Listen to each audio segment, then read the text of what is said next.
கர்த்தருடைய பரிசுத்த நாமத்திற்கு மகிமை உண்டாவதாக. இந்த காலைவெளியிலே தொடர்ந்து தேவனுடைய வார்த்தையை தியானிக்க கர்த்தர் கிருபை பாராட்டுவாராக. இந்த வெள்ளிக்கிழமை அன்று தேவன் சிலுவையிலே அறையப்பட்ட ஒரு நாள் என்று சொல்லி உலகளவும் நாம் தியானிக்கிற ஒரு நாளாக இருக்கிறது குட் ஃப்ரைடே என்று சொல்லி. இந்த நாளிலே கூட இயேசு கிறிஸ்துவின் ரத்தம் 7 இடத்திலே நமக்காக சிந்தப்பட்டதை நாம் பார்க்கிறோம். 7 விதத்திலே சிந்தப்பட்டது. அந்த 7 விதத்திலே சிந்தப்பட்டது நிமித்தம் நமக்கு 7 விதமான ஆசீர்வாதங்களை கர்த்தர் அந்த இரத்தத்தின் மூலமாக நாம் சுதந்திரிக்க கிருபை செய்தார். அதை நாம் இன்றைக்கு ஒரு வித்தியாச கோணலிலே தியானிக்க கர்த்தர் நமக்கு உதவி செய்வாராக. லேவியராகமம் 16ஆம் அதிகாரம் 11ஆம் வசனத்திலிருந்து வாசிக்கும் போது, பின்பு ஆரோன் தனக்காகவும் தன் வீட்டாருக்காகவும் பாவ நிவர்த்தி செய்யும்படி தன்னுடைய பாவ நிவாரணத்துக்காக காளையை கொண்டு வந்து அதை கொன்று கர்த்தருடைய சந்நிதியில் எங்கும் பலிபீடத்தின் மேலும் நெருப்பு தளிரினால் தூபத்தை நிரப்பி பொடி யாக்கப்பட்ட சுகந்த தூப வர்க்கத்திலே தன் கைப்பிடிகளை நிறைத்து எடுத்து திரைக்கு உட்புறமாக கொண்டு வந்து தான் சாகாதபடி தூபமேகமானது சாட்சி பெட்டியின் மேல் இருக்கும் கிருபாசனத்தை மூடத்தக்கதாக கர்த்தருடைய சந்நிதியில் அக்கினியின் மேல் தூப வர்க்கத்தை போட கடவன். பின்பு காளையின் இரத்தத்திலே கொஞ்சம் எடுத்து கீழ்ப்புறமாக நின்று தன் விரலினால் கிருபாசனத்தின் மேல் தெளித்து அந்த இரத்தத்தில் கொஞ்சம் எடுத்து கிருபாசனத்தின் முன்பாக 7 தரம் தன் விரலினால் தெளிக்க கடவன். ஹல்லேலூயா. அன்றைக்கு பழைய ஏற்பாட்டிலே ஒரு மிருக ஜீவம் அடிக்கப்பட்டு ஒரு பாவ நிவாரண பலி செலுத்துவதற்கு அந்த இரத்தம் 7 தரம் தெளிக்கப்பட்டது. அப்படியாக தான் இயேசு கிறிஸ்துவும் நமக்கு 7 விதத்திலே இரத்தத்தை சிந்தினார். நமக்கு 7 விதமான ஆசீர்வாதங்களை சுதந்திரிக்க முதல் எங்கு சிந்தினார் என்று பார்க்கும்போது, லூக்கா சுவிசேஷம் 22ஆம் அதிகாரம் 35லிருந்து 46ஆம் வசனத்தை வாசிக்கும் போது, கெத்செமனே தோட்டத்திலே அவர் தான் அடிக்கப்பட போகிறோம் என்பதை, சிலுவையிலே அறையப்பட போகிறோம் என்பதை அறிந்த உடனே பேதுரு, யோவான், யாக்கோப்பை அழைத்து கொண்டு கெத்செமனே தோட்டத்திற்கு கடந்து போகிறார். அந்த கெத்செமனே தோட்டத்திலே அவர் ஜெபிக்கிறார். அவர் ஜெபிக்கும் போது அவர், பிதாவே, இந்த பாத்திரம் என்னை விட்டு நீங்க கூடுமானால் நீங்கட்டும், ஆனாலும் அடியேனுடைய சித்தம் அல்ல உம்முடைய சித்தமே என்று சொல்லி அவருக்கு எப்படி இருந்திருக்கும் சற்று யோசித்து பாருங்கள். இன்னும் கொஞ்ச நேரத்திலே அவரை கர்த்தருக்கு ஸ்தோத்திரம் உண்டாவதாக 30 வெள்ளிக்காசுக்காக யூதாஸ் காட்டி கொடுக்க போகிறார். இன்னும் கொஞ்ச நேரத்திலே அவர் சிலுவையிலே அறையப்பட போகிறார். இதையெல்லாம் அவர் தீர்க்க தரிசனமாய் வாசித்திருக்கிறார். அந்த மரண சாதனம் எழுதியிருக்கிறவன் இறந்தால்தான் அந்த மரண சாதனம் பலிக்கும். இதையெல்லாம் அவர் நினைத்து நினைத்து ஆண்டவரிடத்திலே ஜெபிக்கிறார். ஒருவேளை இது பிதாவின் சித்தமாய் இருக்குமானால் அதற்கு வேண்டிய பலன் நமக்கு கிடைக்க வேண்டும் என்று சொல்லி அவர் அவ்வளவு வியாகுலத்தோடு ஜெபிக்கும் போது அந்த நரம்புகள் வெடித்து அந்த வேர்வை இரத்தமாய் சிந்தப்படுகிறதை நாம் பார்க்கிறோம். கர்த்தருக்கு ஸ்தோத்திரம். இன்டர்னல் டிப்ரெஷன் என்று சொல்லலாம், உள்ளத்தின் மன அழுத்தம் என்று சொல்லலாம். அப்படி அழுத்தம் அவரை அழுத்தி கொண்டிருந்தது. இந்த சிலுவை மரணத்தை நான் எப்படி ஏற்க போகிறேன்? 40க்கு 39 அடி அடிக்கப்பட வேண்டுமே, வாரினால் அடிப்பார்களே என்று சொல்லி கர்த்தருக்கு ஸ்தோத்திரம் உண்டாவதாக கை கால்களை ஆணியினால் கடாவப்படுவார்களே, இதையெல்லாம் அவர் நினைத்து நினைத்து நினைத்து ஒரு மன அழுத்தத்தோடு அவர் ஜெபிக்கிற வேளையிலே அந்த வேர்வை இரத்தமாய் சிந்தப்படுகிறது. இந்த இரத்தம் நமக்கு என்ன ஆசீர்வாதத்தை கொடுக்கிறது? நமக்கு ரட்சிப்பை கொடுக்கிறது. அந்த இரத்தம் சிந்துதல் இல்லாமல் பாவ மன்னிப்பு இல்லை என்று வேதம் சொல்லுகிறது. ஆபேலின் இரத்தம் தனக்காக வழக்காடினது, ஆனால் இயேசு கிறிஸ்து நமக்காக சிந்தப்பட்ட அந்த இரத்தமானது அது நமக்கு விலையேற பெற்ற ரட்சிப்பை தந்தது. முதல் கெத்செமனே தோட்டத்திலே வேர்வை இரத்தமாய் மாறினது. அந்த இரத்தம் நமக்கு ரட்சிப்பை தந்தது. இரண்டாவது, மத்தேயு சுவிசேஷம் 26:67 வாசிக்கும் போது அவர் முகத்திலே இரத்தம் வடிந்தது. எப்படி ஒரு முகத்திலே இரத்தம் வடிந்தது? முற்கிரீடம் தலையிலே சூட்டப்பட்டது. கர்த்தருக்கு ஸ்தோத்திரம் உண்டாவதாக. முற்கிரீடம் அவர் தலையிலே சூட்டப்பட்ட போது அந்த இரத்தம் வழிகிறதை நாம் பார்க்கிறோம். அந்த இரத்தம் வழிந்து, கர்த்தருக்கு ஸ்தோத்திரம், அது அப்படியே அவரை வேதனைப்படுத்துகிறது. அந்த இரத்தம் சிந்ததற்கு காரணம் என்ன? நாம் அவருடைய முக சாயலாய் மாற்றப்படுவதற்காக. மூன்றாவது நாம் பார்க்கிறோம், மத்தேயு சுவிசேஷத்திலே 26ஆம் அதிகாரத்திலே அவர் முகத்திலிருந்து இரத்தம் சிந்தப்படுகிறது. எதற்காக? நாம் அவர் சாயலாய் மாறப்படுவதற்கு. முற்கிரீடத்திலிருந்து இரத்தம் சிந்தப்படுவது எதற்காக? நம்முடைய சாபம் எல்லாம் நீக்கப்படுவதற்காக. முதல் கெத்செமனே தோட்டத்திலே இரத்தம் ரட்சிப்பை தருகிறது.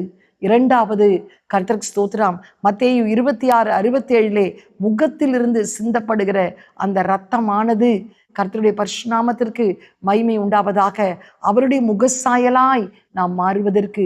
மூன்றாவது, கண்ணின் இச்சை, மாம்சத்தின் இச்சை எதுவும் நம்மளை பிரவேசிக்காதபடி அவருடைய சாயலுக்கு ஒப்பாய் நம்மை மாற்றுவதற்கு. முற்கிரீடத்திலிருந்து இரத்தம் சொலிகிறது. எதற்காக? நம் வாழ்க்கையில் உள்ள சாபங்கள் மாற்றப்படுவதற்காக. நான்காவது நாம் பார்க்கிறோம், அதே மத்தேயு சுவிசேஷம் 27 26 வசனத்திலே 40க்கு 1 அடி வாரினால் அடிக்கப்பட்டார். அந்த வார் எப்படி இருந்தது? முள்கள் நிறைந்த ஒரு வாராய் இருந்தது. அந்த வாரினால் அடிக்கப்படும் போது அப்படியே அது சரீரத்தை கிழித்து ரத்தம் பீரிட்டு வந்தது. எதற்காக? தழும்புகள் உண்டானது. 2 பேதுரு 2:22-26 வாசிக்கும் போது அவருடைய தழும்புகளால் நாம் குணமாக்கப்படுவதற்காக அவர் வாரினால் அடிக்கப்பட்டு அந்த தழும்புகள் உண்டானது போது அந்த தழும்புகளினால் நாம் சுகமாகிறோம். 5வது மத்தேயு சுவிசேஷம் 27:35 பார்க்கும்போது அவருடைய 2 கைகளும் ஆணிகளினால் கடாவப்பட்டு அந்த ஆணிகளிலிருந்து இரத்தம், அந்த ஆணிகள் அந்த கைகள் கடாவப்பட்ட போது அந்த கைகளிலிருந்து இரத்தம் சொரிகிறது. சங்கீதம் 22:16 வாசிக்கும் போது பரிசுத்த பர்வதத்திற்கு நேராய் நம்முடைய கைகளை எப்பொழுதும் ஏறெடுக்கப்படுவதற்காக அந்த இரத்தம் சிந்தப்படுகிறது. 6வது நாம் பார்க்கிறோம், மத்தேயு சங்கீதம் 22:16-17 வாசிக்கும் போது அவருடைய 2 கால்களிலும் ஆணிகளினால் கடாவப்பட்டது. எதற்காக? நாம் தேவனோடு நடப்பதற்காக. அவர் அந்த கால்களிலிருந்து இரத்தம் சொரிந்தது. கர்த்தருக்கு ஸ்தோத்திரம். 7வது நாம் பார்க்கிறோம், யோவான் சுவிசேஷம் 19:32-36 வாசிக்கும் போது இரத்தத்தின் வல்லமை பிரதிபலிக்கிறதற்காக அந்த இரத்தம் தெளிக்கப்படுகிறது. ஆம், எனக்கு பிரியமானவர்களே, இந்த காலை வேளையிலும் 7 தரம் அந்த லேவி ராகமத்திலே இரத்தம் தெளிக்கப்பட வேண்டும், பாவ நிவர்த்தி பலிக்காக. இன்றைக்கு 7 முறை கர்த்தர் நமக்காக இரத்தத்தில் சிந்திருக்கிறார். 1 கெத்செமனே தோட்டத்திலே முதல் நமக்கு ரட்சிப்பை கொடுப்பதற்காக. அவருடைய முகத்திலிருந்து இரத்தம் வடிந்தது. எதற்காக? கர்த்தருக்கு ஸ்தோத்திரம், நாம் அவர் முகசாயலாய் மாறுவதற்காக. முற்கிரீடத்திலிருந்து இரத்தம் தெளிக்கப்பட்டது. நம்முடைய சிந்தை கிறிஸ்து இயேசுவின் சிந்தையாய் மாறணும். நம்முடைய குடும்பத்தில் இருக்கிற சாபக்கட்டுகள் மறைய வேண்டும் என்று சொல்லி கர்த்தருக்கு ஸ்தோத்திரம். அவர் வாரினால் அடிக்கப்பட்ட போது சரீரத்திலிருந்து இரத்தம் சொரிந்தது. எதற்காக? அவருடைய தழும்புகளால் நாம் குணமாக்கப்பட வேண்டும் என்று சொல்லி. அவருடைய கைகள் ஆணிகளினால் கடாவப்பட்ட போது இரத்தம் சொரிந்தது. எதற்காக? எந்த சூழ்நிலையிலும் நமக்கு ஒத்தாசை ஒரு பர்வதங்களுக்கு நேராய் நம் கரங்களை ஏறெடுக்குவதற்காக. 6வது நாம் பார்க்கிறோம், சங்கீதம் 22:16-17 கால்களில் இரத்தம் சிந்தப்பட்டது. எதற்காக? நாம் அவரோடு நடப்பதற்காக. யோவான் 19:32-36 வாசிக்கும் போது இரத்தத்தின் வல்லமை பிரதிபலித்தது. கடைசி சொட்டு இரத்தம் விலாய் எலும்பிலிருந்து அந்த போர் சேவகனுடைய கண்களில் பட்டபோது அந்த கண்களில் உள்ள அந்த வேதனை நீங்கி ஒரு பரிபூர்ண ஒரு விடுதலை உண்டானது. கர்த்தருக்கு ஸ்தோத்திரம். அந்த இரத்தத்தின் வல்லமை அந்த இடத்துல பிரஸ்தாபப்பட்டது. எனக்கு அருமையானவர்களே, இன்றைக்கும் அந்த இரத்தத்தை நீங்கள் விசுவாசிக்கும் போது, அந்த இரத்தத்தை அறிக்கையிடும் போது உங்களுக்கு இந்த 7 விதமான ஆசீர்வாதங்களை கர்த்தர் தர வல்லமை உள்ளவராய் இருக்கிறார். கண்களை மூடி ஆண்டவரிடத்தில் ஜெபிப்போமா? எங்களை அதிகமாய் நேசிக்கிற நல்ல தகப்பனே, இந்த காலை வேளையிலே அப்பா, ஆரோன் ஆண்டவரே மிருகத்தை அடித்து அந்த இரத்தத்தை 7 இடத்துல தெளிக்கிறதை நாங்கள் பார்க்கிறோமே.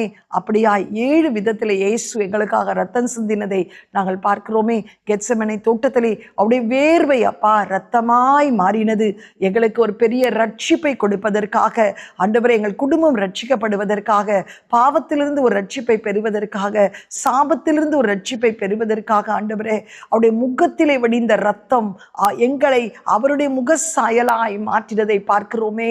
ஆண்டவரே முற்கிரீடத்திலிருந்து கரங்களிலிருந்து ஆண்டவரே வடிந்த ரத்தம் கிறிஸ்து இயேசுவின் சிந்தையை நாங்கள் தரித்து கொள்ளவும், ஆண்டவரே எங்கள் வாழ்க்கையில் உள்ள சாபங்கள் நீக்கவும் எங்களுக்கு உதவி செய்ததற்காய் உமக்கு ஸ்தோத்திரம் அப்பா. அப்படியே சரீரத்திலிருந்து ஆண்டவரே அடிக்கப்பட்ட போது, வாரினால் அடிக்கப்பட்ட போது சிந்தின ரத்தம் எங்களுக்கு தழும்புகளை உண்டாக்கினதப்பா.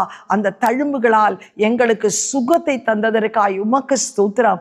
அவர் கைகளிலே ஆண்டவரே ஆணிகளினால் கடாவப்பட்டு ரத்தம் சிந்தப்பட்ட போது அப்பா, எங்கள் கரங்களும் ஆண்டவரே எந்த சூழ்நிலையிலும் மனுஷனை நோக்கி பார்க்காதபடி எங்கள் தேவனை நோக்கி பார்ப்பதற்காக சிந்தப்பட்டது என்பதை நாங்கள் விசுவாசிக்கிறோம்.